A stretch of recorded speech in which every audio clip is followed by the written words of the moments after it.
সম্মানিত দর্শক শ্রোতা, আসসালামু আলাইকুম। সেনাপ্রধান ডক্টর ওয়াকারুজ্জামান তিনি ৫ই আগস্ট সকালবেলা একটা কথা বলেছেন, আমার সেই কথাটা মনে পড়েছে।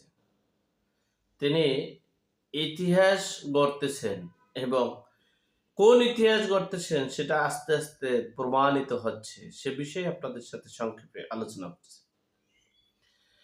৫ই আগস্ট সকাল ১০টা কি ১১টা দিকে আহ্বান করেছেন। টাইমটা হয়তোবা একটু আগে পিছনে হতে পারে।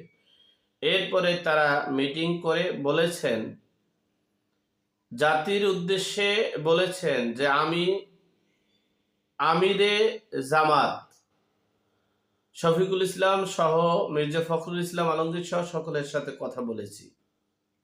প্রথম কথাটা ছিল আমিরে জামাত। আমরা আগে জানতাম জামাত ইসলামের আমির। যাই হোক, এই কথাটার সারাংশ অনেক, মানে বিস্তারিত আবির্ভাব অর্থ অনেক।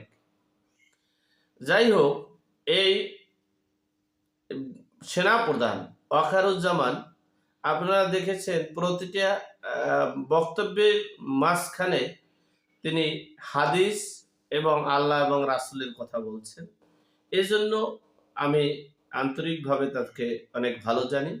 তবে সেই এই আদর্শটা, সেই শিক্ষাটা আমার মনে হচ্ছে, মানে আমার ধারণাটা ভুল হতে পারে, ক্ষমার দৃষ্টিতে দেখবেন। আমার মনে হচ্ছে মাওলানা আল মওদুদী অর্থাৎ ওহাবির একটা এলেম শিক্ষা হয়তো বা তার ভিতরে ঢুকেছে, যেটা তার কাজে কর্মে সবকিছুতে ফুটে উঠছে। যদিও যে তার কাজে কর্মে ফুটে উঠছে সেটা আমি বলেছি, সেটা আমার ধারণাটা ভুল হতে পারে, কিন্তু আপনারা মিলিয়ে নিবেন। যখনই আমি এই ভাষাটা শুনেছি, আমিরে জামাত শফিকুল ইসলামের সাথে দেখা করেছেন, তখনই আমি বুঝতেছিলাম যে দেশের অবস্থা আর ভালো নয়। এ দেশটা একটা ধ্বংসযজ্ঞের দিকে ধাবিত হচ্ছে। যাই হোক, এরপরে আমরা দেখেছি তিনি সবসময় আল্লাহ ভক্ত এবং হাদিস কোরআনের কথাও বলেন। এরপরে আপনারা দেখেছেন তিনি পাঞ্জাবি পরে জুলাই অভ্যুত্থানে যারা আহত হয়েছিলেন তাদের সাথে ইফতারি করেছেন।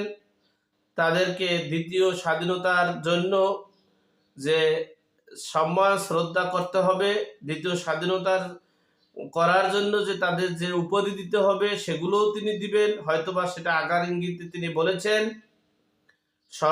ইতিহাসের স্বর্ণ অক্ষরে লিখে রাখবেন, সবকিছু বলেছেন।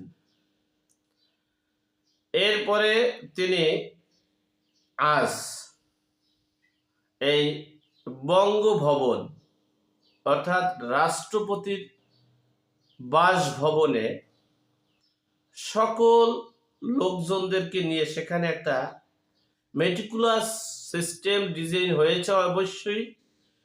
এরপরে সেই বঙ্গভবনে জামাত হয়েছে, আর সে জামাতের আমির হয়েছেন, অর্থাৎ জামাতের নামাজ হয়েছে, আর সেই জামাতে নামাজের আমির হয়েছেন, অর্থাৎ ইমাম হয়েছেন আমাদের স্বনামধন্য, আমাদের যোগ্য, অভিজ্ঞ, দক্ষবান সেনাপ্রধান ডক্টর ওয়াকারুজ্জামান।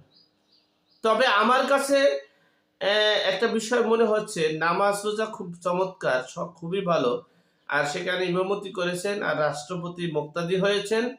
হ্যাঁ, তিনি বলেছেন আনা ইমামুল লিমা হাদারা মাইয়াহদুরুন। হ্যাঁ, আর রাষ্ট্রপতি সাহেব বলেছেন ইক্তেদাহিতু বিহাজাল ইমাম। এই ভাবেই মোটামুটি নামাজের কার্যক্রম কমপ্লিট করেছেন। তবে আমার কাছে মনে হচ্ছে এই সেনাপ্রধান ডক্টর ওয়াকারুজ্জামান দুইটা ইতিহাস গড়েছেন। ৩ নম্বর ইতিহাস যে কি হবে একমাত্র আল্লাহ পাক রব্বুল আলামিন জানে। প্রথম ইতিহাস গড়েছেন তিনি ৫ই আগস্ট দ্বিতীয় ইতিহাস গড়েছেন তিনি এই রাষ্ট্রপতির বাসভবনে ইমামতি করে।